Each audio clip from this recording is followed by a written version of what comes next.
فیضان جمادی الاولی و جمادی الاخری۔ الحمد للہ رب العالمین والصلاة والسلام علی خاتم النبیین، اما بعد فاعوذ باللہ من الشیطان الرجیم، بسم اللہ الرحمن الرحیم۔ فیضان جمادی الاولی و جمادی الاخری، یہ رسالہ المدینۃ العلمیہ کی کتاب اسلامی مہینوں کے فضائل سے جمادی الاولی اور جمادی الاخری کے مہینوں کی مناسبت سے تیار کیا گیا ہے۔ دعائے عطار، یا رب المصطفیٰ، جو کوئی 14 صفحات کا رسالہ فیضان جمادی الاولی و جمادی الاخری پڑھ یا سن لے، اسے اسلامی مہینوں کا ادب نصیب کر اور اس کی ماں باپ سمیت بے حساب مغفرت فرما، آمین بجاہ خاتم النبیین صلی اللہ علیہ وآلہ وسلم۔ درود شریف کی فضیلت۔ فرمان آخری نبی صلی اللہ علیہ وآلہ وسلم، مسلمان جب تک مجھ پر درود شریف پڑھتا رہتا ہے، فرشتے اس پر رحمتیں بھیجتے رہتے ہیں۔ اب بندے کی مرضی ہے کم پڑھے یا زیادہ، بیٹھتے اٹھتے جاگتے سوتے، ہو الہی میرا شعار درود، صلو علی الحبیب صلی اللہ علی محمد۔ جمادی الاولی و جمادی الاخری نام رکھنے کی وجہ۔ اسلامی سال کا 5واں مہینہ جمادی الاولی اور چھٹا جمادی الاخری ہے۔ اسلامی مہینوں کا تعلق چونکہ چاند سے ہے اور گردش چاند کے سبب ان مہینوں میں موسم بدلتا رہتا ہے۔ ایک موسم کسی مہینے میں آتا ہے تو اگلے چند سالوں میں وہ موسم کسی اور مہینے میں آ جاتا ہے، اسی لیے موسم کو اسلامی مہینوں کے ساتھ خاص نہیں کر سکتے۔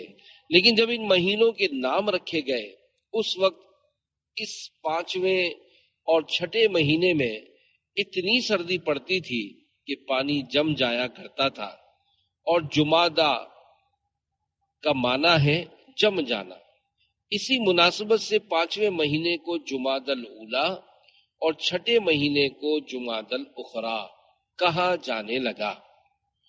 درست نام اور صحیح تلفظ۔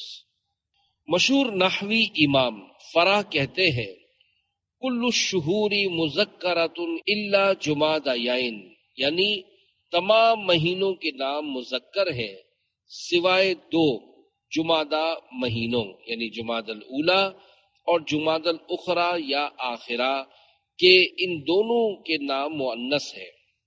جب لفظ جمادی مؤنث ہے تو اس کی صفت بھی مؤنث ہی ذکر کی جائے گی، اس لیے جمادی الاول اور جمادی الاخر نہ کہا جائے، کیونکہ اول اور آخر مذکر ہے، بلکہ جمادی الاولی اور جمادی الاخری کہنا چاہیے۔ ایسے ہی چھٹے مہینے کو جمادی الثانی بھی نہ کہا جائے، کیونکہ ثانی وہاں آتا ہے جہاں اس کے بعد ثالث یعنی تیسرا بھی ہو، جبکہ یہاں تیسرا نہیں۔ لغت کے اعتبار سے ان دونوں مہینوں کے درست نام اور صحیح تلفظ یہ ہے، جمادی الاولی، جمادی الاخری اور جمادی الاخرہ۔ پیارے پیارے اسلامی بھائیوں، ہمیں اپنی آخرت کی بہتری کے لیے پورا سال ہی فرائض و واجبات کی پابندی کے ساتھ ساتھ نفلی عبادات کا بھی اہتمام کرنا چاہیے، کیونکہ اللہ پاک اپنے بندوں کے ہر نیک عمل پر فضل و کرم کی چھما چھم بارش برساتا ہے۔ بالخصوص کچھ مہینوں کے مخصوص ایام اور ان کی راتوں میں اس کے دریائے رحمت کی روانی مزید بڑھ جاتی ہے۔ اس کی رحمت کو پانے اور شوق عبادت بڑھانے کے لیے ان میں مخصوص عبادات اور اوراد و وظائف پر اجر و ثواب کی بشارتیں دی گئی ہیں۔ جمادی الاولی کے مہینے میں بھی شوق عبادت بڑھانے اور خوب اجر و ثواب کمانے کے لیے بزرگان دین کے معمولات اور ان سے منقول عبادات اور کچھ اوراد و وظائف یہاں نقل کیے جا رہے ہیں۔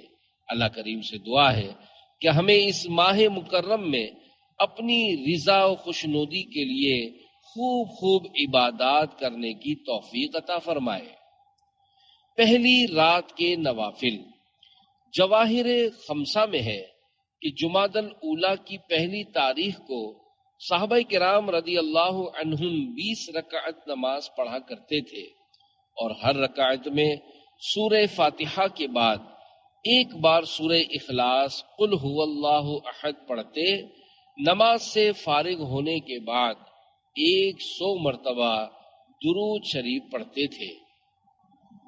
خلیفہ مفتی اعظم ہند فیض ملت حضرت علامہ مفتی محمد فیض احمد اویسی رحمت اللہ علیہ فرماتے ہیں، انشاءاللہ اس نماز کی برکت سے اللہ پاک بے شمار نمازوں کا ثواب عطا کرے گا۔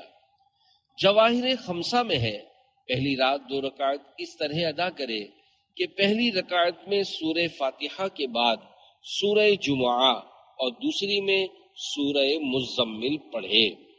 جو اس مہینے کی پہلی رات اور پہلے دن 4 رکعت نماز پڑھے اور ہر رکعت میں سورہ فاتحہ کے بعد 11 مرتبہ سورہ اخلاص یعنی قل هو اللہ احد پڑھے تو اللہ پاک 90 سال کی عبادت اس کے نامہ اعمال میں لکھنے کا حکم دیتا ہے اور 90,000 سال کی برائیاں اس کی نامہ اعمال سے مٹا دیتا ہے۔ حضرت علامہ مفتی محمد فیض احمد اویسی رحمت اللہ علیہ فرماتے ہیں کہ پہلی تاریخ کو بعد نماز مغرب 8 رکعت نماز 4 سلام سے پڑھنی ہے۔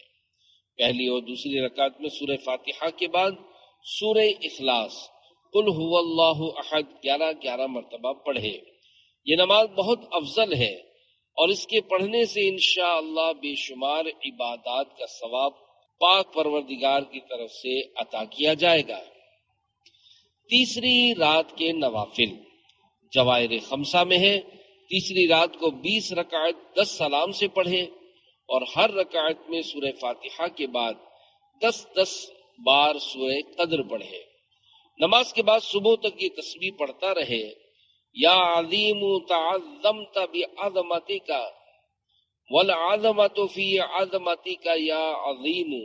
ترجمہ، اے عظمت والے تو اپنی بڑائی کے سبب عظمت والا ہے، اور اے عظمت والے حقیقی بڑائی تیری ہی بڑائی ہے۔ 27ویں رات کے نوافل جواہر خمسہ میں ہے اس ماہ کی 27 تاریخ کو 8 رکعتیں 2 سلام سے پڑھیے اور ہر رکعت میں سورہ فاتحہ کے بعد سورہ والضحیٰ ایک بار پڑھیے، پھر یہ تسبیح پڑھیے، سبوح قدوس رب الملائکۃ والروح۔ ترجمہ، پاک ہے، بے عیب ہے، فرشتوں اور روح کا رب۔ جمادی الاولیٰ کے روزے حضرت شاہ کلیم اللہ شاہ جہاں آبادی رحمت اللہ علیہ فرماتے ہیں، اس مہینے کی دوسری 12ویں اور 21ویں کو روزہ رکھنے کا بہت ثواب ہے۔ جمادی الاخری کیسے گزارے؟ پیارے پیارے اسلامی بھائیوں، تمام اسلامی مہینوں کی طرح جمادی الاخری بھی بڑی خیر و برکت کا مہینہ ہے اور اس ماہ کی عبادت بہت افضل ہے۔ یہ مہینہ استقبال ماہ رجب ہے، گویا اس کی عبادت کا مقصد ماہ رجب کی حرمت ہے۔ اس ماہ مبارک کے متعلق بزرگان دین رحمت اللہ علیہم سے مخصوص عبادات و نوافل منقول ہیں، جنہیں اپنا کر اللہ پاک کی رضا و خوشنودی اور اس مہینے کی برکتیں حاصل کی جا سکتی ہیں۔ جمادی الاخری کے روزے جمادی الاخری میں روزہ رکھنے سے متعلق حضرت شاہ کلیم اللہ شاہ جہاں آبادی رحمت اللہ علیہ فرماتے ہیں، اس مہینے کی پہلی 15ویں اور آخری تاریخ کو روزہ رکھنے کا بہت ثواب ہے۔ پہلی رات کے نوافل جواہر خمسہ میں ہے جمادی الاخری کی پہلی رات 2 رکعت نماز پڑھے اور سلام کے بعد خوب استغفار کرے۔ سال بھر تنگدستی سے حفاظت جو شخص 12 رکعتیں 6 سلام سے پڑھے اور ہر رکعت میں سورہ فاتحہ کے بعد سورہ قریش لإیلاف قریش پڑھے اور نماز سے فارغ ہو کر سورہ یوسف کی تلاوت کرے، اللہ کریم اسے تنگ دستی اور مفلسی سے 1 سال تک محفوظ رکھے گا۔ فیض ملت حضرت علامہ مفتی محمد فیض احمد اویسی رحمت اللہ علیہ فرماتے ہیں، بزرگان دین رحمت اللہ علیہم سے منقول ہے کہ اس مہینے میں جو شخص 4 رکعتیں نفل ادا کرے اور ہر رکعت میں سورہ فاتحہ کے بعد سورہ اخلاص قل هو اللہ احد 13 مرتبہ پڑھے تو اللہ کریم اس کے بے شمار گناہ معاف فرما دیتا ہے اور اس کے نامہ اعمال میں بہت سی نیکیاں داخل فرماتا ہے۔ حرمت و عظمت کی بشارت۔ فیض ملت حضرت علامہ مفتی محمد فیض احمد اویسی رحمت اللہ علیہ فرماتے ہیں، جو کہ جمادی الاخری کی 21ویں رات سے آخری تاریخ تک ہر رات بعد نماز عشاء 20 رکعت نماز 10 سلام سے پڑھے اور ہر رکعت میں سورہ فاتحہ کے بعد سورہ اخلاص قل هو اللہ احد شریف ایک بار پڑھے، اللہ پاک اس نماز کے پڑھنے والے کی کو حرمت و عظمت بخشتا ہے۔ جواہر خمسہ میں ہے 21ویں رات سے آخری تاریخ تک کئی صحابہ کرام علیہم رضوان ہر رات 20 رکعت نماز پڑھا کرتے تھے۔ آخری عشرے کے اعمال۔ کئی صحابہ علیہم رضوان اس مہینے کے آخری عشرے میں استقبال رجب المرجب کے لیے روزے رکھا کرتے تھے۔ فیض ملت حضرت علامہ مفتی فیض احمد اویسی رحمت اللہ علیہ فرماتے ہیں، جمادی الاخری کی آخری تاریخ کو روزہ رکھنا رجب شریف کے استقبال کے لیے مستحسن ہے۔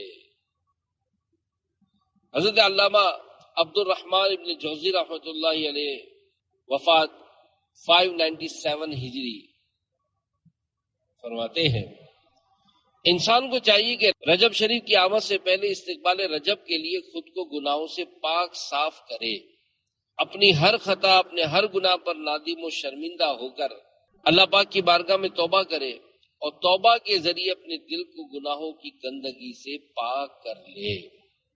صلو علی الحبیب صلی اللہ علی محمد۔ جمادی الاولی اور اخری کی متفرق عبادات۔ بعض نیکیاں ایسی ہیں کہ جن کے ذریعے ہر ماہ اجر و ثواب کمایا جا سکتا ہے۔ فرائض کی پابندی کے ساتھ ساتھ جمادی الاولی اور جمادی الاخری میں ان نیکیوں کا بھی اہتمام کیجیے اور اللہ پاک کی خوب رحمتیں اور برکتیں حاصل کیجیے۔ روزے کے لیے مہینے کے افضل ایام۔ حضرت امام غزالی رحمت اللہ علیہ ہر مہینے کے افضل دنوں کے بارے میں فرماتے ہیں، مہینے کا پہلا، درمیانی اور آخری دن اور درمیان میں ایام 20 یعنی چاند کی 13، 14 اور 15 تاریخ یہ فضیلت والے ایام ہیں۔ ان میں روزے رکھنا اور بکثرت خیرات کرنا مستحب ہے تاکہ ان اوقات کی برکت سے اس کا اجر دگنا یعنی ڈبل ہو۔ حضرت ابو ذر رضی اللہ عنہ روایت کرتے ہیں کہ رسول اللہ صلی اللہ علیہ وآلہ وسلم نے ارشاد فرمایا، اے ابو ذر، جب تم ہر مہینے 3 روزے رکھو تو 13ویں، 14ویں اور 15ویں کے رکھو۔ حضرت ابو عثمان نہدی رحمت اللہ علیہ فرماتے ہیں کہ میں 7 روز تک حضرت ابو ہریرہ رضی اللہ عنہ کا مہمان رہا۔ میں نے پوچھا، اے ابو ہریرہ رضی اللہ عنہ، آپ کس طرح روزے رکھتے ہیں یا آپ کے روزے کیسے ہوتے ہیں؟ فرمایا، میں ہر مہینے کے آغاز میں 3 روزے رکھتا ہوں اور اگر کوئی عارضہ پیش آ جاتا تو مہینے کے آخر میں 3 روزے رکھ لیتا ہوں۔ مہینے بھر کا ثواب۔ اعلی حضرت امام اہل سنت مولانا شاہ امام احمد رضا خان رحمت اللہ علیہ کی بارگاہ میں عرض کی گئی، ایام 20 میں روزہ رکھنے سے مہینے بھر کا ثواب ملتا ہے۔ ارشاد فرمایا، ہاں، پہلی، دوسری، تیسری یا 13، 14، 15 یا 27، 28، 29 ان میں سے جس میں روزہ رکھے سب کا ثواب برابر ہے۔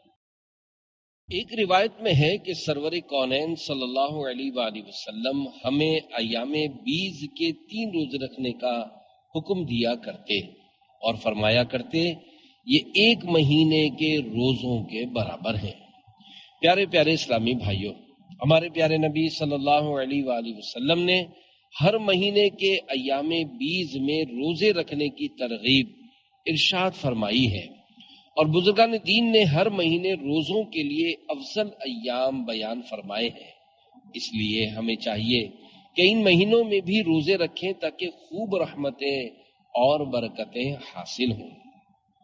مومن کا موسم بہار شروع میں بتایا گیا ہے کہ جب مہینوں کے نام رکھے گئے تو اس دوران 5ویں اور 6 قمری مہینے میں بہت زیادہ سردی ہوا کرتی تھی، جس کی وجہ سے 5ویں کا نام جمادی الاولیٰ اور 6 مہینے کا نام جمادی الاخری رکھا گیا۔ اسی مناسبت سے یہاں سردیوں میں کی جانے والی نیکیوں کے حوالے سے بزرگان دین رحمت اللہ علیہم کے چند اقوال اور ان کے واقعات نقل کیے جا رہے ہیں۔ روزہ رکھیے اور قیام کیجیے، سردی ہو یا گرمی، ہر موسم عبادت کا موسم ہے، لیکن سردیوں میں کم وقت میں زیادہ ثواب کمانا نسبتاً آسان ہے، کیونکہ سردیوں کے دن چھوٹے ہوتے ہیں، راتیں لمبی اور موسم ٹھنڈا رہتا ہے۔ جیسا کہ حضور اکرم صلی اللہ علیہ وآلہ وسلم نے ارشاد فرمایا، موسم سرما مومن کے لیے بہار کا موسم ہے کہ اس میں دن چھوٹے ہوتے ہیں، تو مومن ان میں روزہ رکھتا ہے اور اس کی راتیں لمبی ہوتی ہیں تو وہ ان میں قیام کرتا یعنی نفل پڑھتا ہے۔ سردی بندہ مومن کے لیے بہار کا موسم اس لیے ہے کہ وہ اس موسم میں فرمانبرداریوں کے باغات میں چرتا ہے اور عبادتوں کے میدان میں ٹہلتا ہے۔ نیز سردی میں آسانی سے ادا ہو جانے والے نیک اعمال کی کیاریوں میں دل و جان کو تازہ کرتا ہے، جیسے موسم بہار میں چراگاہ میں جانور چرتے ہیں اور خوب تندرست اور فربا ہو جاتے ہیں، یوں ہی موسم سرما میں اللہ پاک نے اپنی عبادتوں کی جو آسانیاں عطا فرمائی ہیں ان کی برکت سے بندہ مومن کا دین و ایمان بھی فربا ہو جاتا ہے، کیونکہ جب سردی کا موسم آتا ہے تو بندہ مومن بھوک اور پیاس کی مشقت اٹھائے بغیر ہی دن میں روزہ رکھ سکتا ہے کہ دن چھوٹا اور سرد ہوتا ہے، لہذا روزے کی تکلیف محسوس نہیں ہوتی۔ ٹھنڈی غنیمت، پیارے آقا مدینے والے مصطفیٰ صلی اللہ علیہ وآلہ وسلم نے ارشاد فرمایا، سردی کے روزے ٹھنڈی غنیمت ہے۔ اس کی شرح میں ہے، سردی کے روزوں کو ٹھنڈی غنیمت فرمانے کی یہ وجہ ہے کہ یہ ایسا مال غنیمت ہے جو کسی لڑائی، تھکاوٹ یا مشقت کے بغیر ہی ہاتھ آ جاتا ہے، اس لیے مجاہد اس غنیمت کو آسانی سے سمیٹ لیتا ہے۔ عبادات میں اضافے کا موسم، ہمارے بزرگان دین رحمت اللہ علیہم موسم سرما کی آمد پر خوش ہوتے اور اسے عبادت میں اضافے کا موسم قرار دیتے، جیسا کہ حضرت عبداللہ بن مسعود رضی اللہ عنہ موسم سرما کی آمد پر فرماتے، سردی کو خوش آمدید، اس میں اللہ پاک کی رحمتیں نازل ہوتی ہیں کہ شب بیداری کرنے والے کے لیے اس کی راتیں لمبی اور روزہ دار کے لیے دن چھوٹا ہوتا ہے۔ اس فرمان کی شرح میں ہے، سردی کی راتیں لمبی ہوتی ہیں، لہذا یہ ممکن ہوتا ہے کہ رات کے ایک حصے میں آرام کر لیا جائے اور پھر ایک حصہ اللہ پاک کی عبادت میں گزارا جائے۔ یوں بندہ مومن نماز پڑھ لیتا ہے، قرآن پاک کا مخصوص حصہ تلاوت کر لیتا ہے اور جسم کو اس کی ضرورت کے مطابق نیند بھی مل جاتی ہے۔ اس طرح سردیوں کی راتوں میں مسلمان اپنا دینی فائدہ بھی حاصل کر لیتا ہے اور اس کے جسم کو راحت بھی مل جاتی ہے۔ سردیوں میں عبادت کے متعلق بزرگان دین کے اقوال، اللہ پاک کے نیک بندے سردیوں کے ایام میں عبادت کو محبوب جانتے تھے۔ حضرت یحییٰ بن معاذ رازی رحمت اللہ علیہ فرماتے ہیں، رات لمبی ہے، اسے نیند سے چھوٹا نہ کرو، اور دن پاکیزہ ہے، اسے گناہوں سے آلودہ نہ کرو۔ حضرت حسن بصری رحمت اللہ علیہ فرماتے ہیں، سردی بندہ مومن کا کتنا اچھا زمانہ ہے، رات لمبی ہوتی ہے بندہ رات میں نماز کے لیے قیام کرتا ہے اور دن چھوٹا ہوتا ہے تو بندہ روزہ رکھ لیتا ہے۔ جب سردی کا موسم آتا تو حضرت عبید بن عمیر رحمت اللہ علیہ فرماتے ہیں، اے قرآن والو، تمہارے قرآن پڑھنے کے لیے رات لمبی ہو گئی ہے، لہذا قیام میں خوب تلاوت کرو، اور تمہارے روزے کے لیے دن چھوٹا ہو گیا ہے، لہذا روزے رکھو۔ پیارے پیارے اسلامی بھائیوں، سردی کی وجہ سے عبادات میں سستی مت کیجیے، بلکہ سردی کی مشقت پر صبر کر کے افضل الاعمال احمدها، یعنی افضل ترین عمل وہ ہے جس میں مشقت زیادہ ہو، پر عمل کیجیے۔ اور ان بزرگان دین رحمت اللہ علیہم کو یاد کیجیے جو سخت سردیوں میں ساری رات اللہ کریم کی عبادت میں گزار دیتے ہیں، نیند کو دور کرنے کے لیے ٹھنڈے پانی سے وضو فرماتے ہیں۔ چنانچہ سردیوں میں بزرگان دین کی عبادات کی حکایات۔ نمبر 1، حضرت امام مالک بن انس رحمت اللہ علیہ فرماتے ہیں، حضرت صفوان بن سلیم زہری رحمت اللہ علیہ سردیوں میں چھت پر اور گرمیوں میں گھر کے اندر نماز پڑھتے ہیں اور صبح تک سردی و گرمی کی وجہ سے بیدار رہتے ہیں اور بارگاہ الہی میں عرض گزار ہوتے ہیں، اے اللہ پاک، یہ صفوان کی طرف سے کوشش ہے اور تو زیادہ جانتا ہے۔ نمبر 2، حضرت صفوان اور دیگر بزرگان دین رحمت اللہ علیہم سردی کی راتوں میں ایک کپڑے میں نماز پڑھتے تھے تاکہ سردی سے نیند بھاگتی رہے۔ کچھ بزرگان دین رحمت اللہ علیہم کو عبادت میں نیند آنے لگتی تو پانی میں غوطہ لگا لیتے اور فرماتے، یہ پانی دوزخیوں کے پیپ کے پانی سے ہلکا ہے۔ فکر آخرت کا ایک انداز۔ نمبر 3، حضرت زبید یامی رحمت اللہ علیہ ایک رات تہجد کے لیے اٹھے، وضو کے لوٹے میں ہاتھ ڈالا تو پانی بہت ٹھنڈا تھا اور سردی کی شدت سے جمنے کے قریب تھا۔ ٹھنڈک محسوس ہوئی تو آپ رحمت اللہ علیہ کو جہنم کی زمہریر یاد آ گئی۔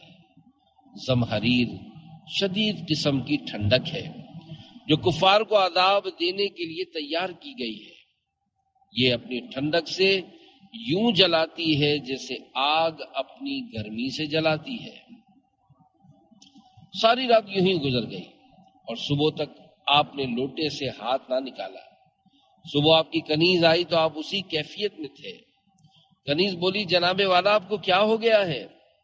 آپ نے معمول کے مطابق گزشتہ رات نماز تہجد بھی نہیں پڑھی اور یہاں ایسے ہی بیٹھے ہوئے ہیں۔ حضرت زبید یامی رحمت اللہ علیہ نے فرمایا، اللہ پاک تم پر رحم فرمائے، ہوا یہ کہ میں نے لوٹے میں ہاتھ ڈالا تو پانی کی ٹھنڈک سے تکلیف ہوئی، پھر مجھے زمہریر یاد آ گئی۔ خدا کی قسم، تمہارے یہاں آنے تک بھی مجھے اس پانی کی ٹھنڈک محسوس نہ ہوئی۔ نمبر 4، حضرت داؤد بن رشید رحمت اللہ علیہ فرماتے ہیں، ایک شخص کسی سرد رات میں نماز کی خاطر وضو کرنے اٹھا، پانی بہت ٹھنڈا محسوس ہوا، وہ رونے لگا۔ اتنے میں ایک پکار سنائی دی، کیا تم اس پر راضی نہیں کہ ہم نے لوگوں کو سلا دیا اور تمہیں اٹھایا، تم یوں رونا رو رہے ہو؟ نمبر 5، حضرت ابو سلیمان دارانی رحمت اللہ علیہ فرماتے ہیں کہ میں ایک سرد رات محراب میں تھا، سردی نے بہت پریشان کر دیا، میں نے سردی کے مارے ایک ہاتھ چھپا لیا اور دوسرا ہاتھ پھیلا رہا، اتنے میں میری آنکھ لگ گئی۔ کوئی کہنے والا کہہ رہا تھا، اے ابو سلیمان، ایک ہاتھ میں ہم نے رکھ دیا جو رکھنا تھا، اگر دوسرا ہاتھ بھی ہوتا تو اس میں بھی ضرور رکھتے۔ حضرت ابو سلیمان دارانی رحمت اللہ علیہ فرماتے ہیں، اس کے بعد میں نے خود سے عہد کر لیا کہ گرمی ہو یا سردی ہمیشہ دونوں ہاتھ پھیلا کر ہی دعا کروں گا۔ جن کے لیے سردی گرمی برابر تھی۔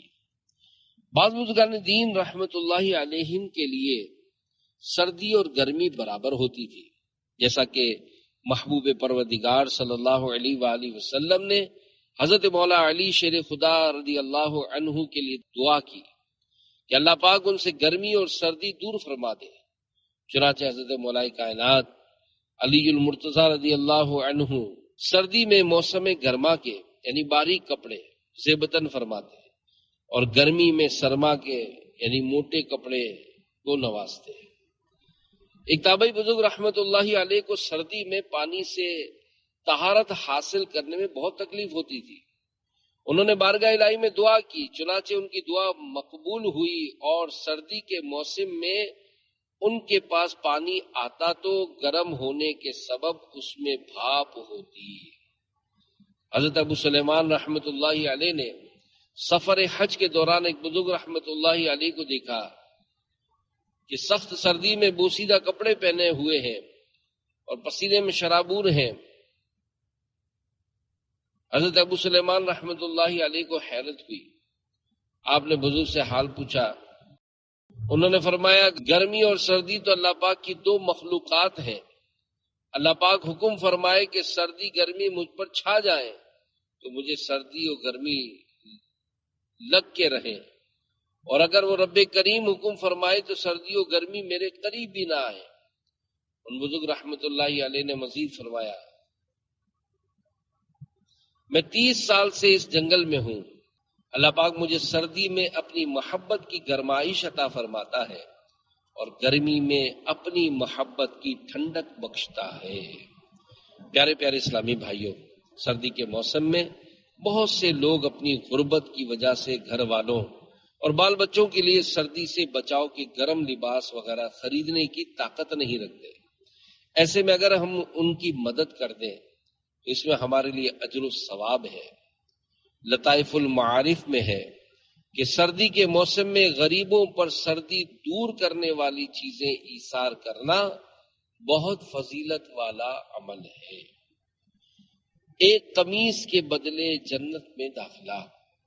حضرت سلیمان رحمت اللہ علیہ کا بیان ہے کہ اہل شام میں سے ایک شخص نے آ کر کہا، مجھے حضرت صفوان بن سلیم زہری رحمت اللہ علیہ کے بارے میں بتاؤ، میں نے انہیں جنت میں داخل ہوتے دیکھا ہے۔ پوچھا کس عمل کے سبب؟ اس نے بتایا کہ کسی ایک کو قمیص پہنانے کے سبب۔ حضرت صفوان بن سلیم زہری رحمت اللہ علیہ سے کسی نے اس قمیص کا تذکرہ کیا تو آپ نے فرمایا، ایک مرتبہ میں سخت سردی کی رات میں مسجد سے نکلا تو ایک برہنہ بے لباس شخص پر نظر پڑی، میں نے اپنی قمیص اتار کر اسے پہنا دی۔ نیک وزیر، ایک نیک وزیر کو بتایا گیا کہ ایک عورت کے 4 یتیم بچے ننگے بھوکے ہیں۔